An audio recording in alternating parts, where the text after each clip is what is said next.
আমার নতুন বউ সবেমাত্রই বিয়ে করলাম, তো আমরা অনেক সুখে আছি।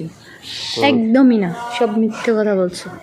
শিডিউলটা নষ্ট করে দিলে সবার মাঝে এই নিজেদের সম্পর্কটা গোমর কথা ফাঁস করে দিয়েছে।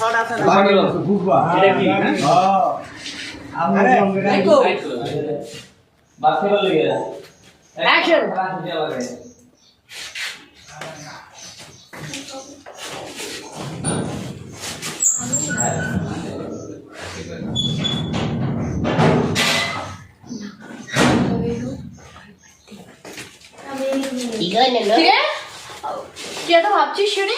আরে ভাবি, তুমি যেভাবে আসছো আমি তো ভয় পেয়ে গেছি, তাই তো বলছি। ভাবি শোনো না, কি তুমি তো ভাইকে বলছো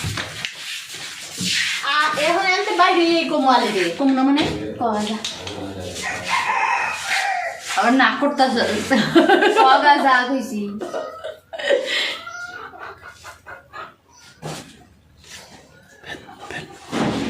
কোনটা দিমো? প্রথম দিবি না, অতগুলো লাগানো সুযোগ না। তুই প্রথমটা তো দিবি। ভাবি তুমি যেমনি রাস্তা, আমি তো ভয় পেয়ে গেছি। কি তুমি কিন্তু ভাইকে বলতে পারবো না। আচ্ছা ঠিক আছে, বলবো না, এখন তো বল। আমি একজনকে তাই তো বলি, আমার ননদিনী ভর দুপুরে এত উদাস কেন? ঠিক আছে শোনো, তুমি কিন্তু বলো না, বুঝছো? ঠিক আছে, ভাইয়া কিন্তু অনেক বকা দিবে। ঠিক আছে, তাহলে তুই সারা জীবন এরকম গলে হাত দিয়ে না ভাবি তো। একটা শর্টকাট দিয়ে তিনটে শর্টকাট দিয়ে কইছি 20 সেকেন্ড মনে থাকে জানো। ঠিক আছে বাবা, ঠিক আছে, দরকার নাই। তবে ছেলেটাকে সেটা বলি, ওই যে ঠিক আছে 100 টাকা ওই পাড়ার আলী হোসেন।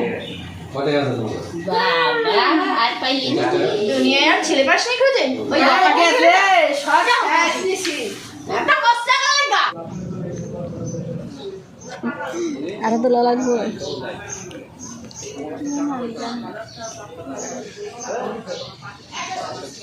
আচ্ছা তাহলে রাইহা দে, মনি ওই যে ওইদিকে গেল, শর্ট আছে তো আমার কাছে ফোন দিয়ে গেছে। ওটা আমার ভাই।